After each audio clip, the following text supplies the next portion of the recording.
خاص برای ملت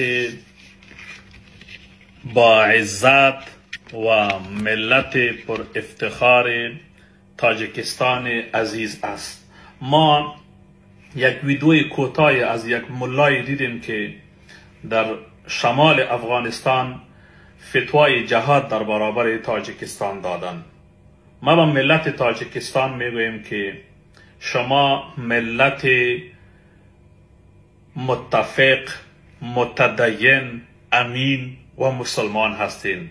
ما شاهد عینی تاجیکستان هستم. در سال گذشته بار اول بود که ما تاجیکستان رفتم.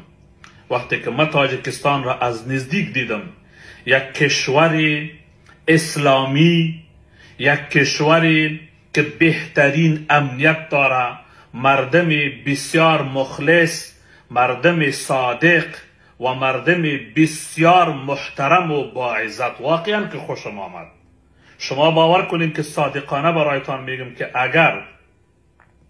اگر برای ما در تمام روی زمین بعد از افغانستان اجازه داده شد که کدام کشور را برای زندگی فامیل، خانواده و اولادهای خود انتخاب کنم، من تاجیکستان را انتخاب میکنم.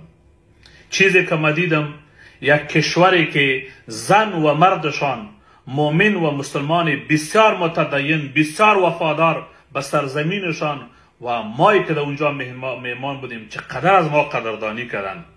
ما این میگوییم که ملت تاجیکستان، شما به گفتار یک ملایی که از افغانستان بلند شد در برابر تاجیکستان فتوا دادن، به اونا نبینین. این ملاهای طالبانی اینا جاسوس هستن، غلام هستن، نوکر هستن و تحت عنوان جهاد میخواهند که کشورهای امن اسلامی را که بهترین زندگی دارن و پیشرفت و ترقی دارن، تحت نام جهاد اینا او کشورها را تباه و برباد بسازن و بهترین کشور جنت را بگیرن به جهنم مبادل بسازن.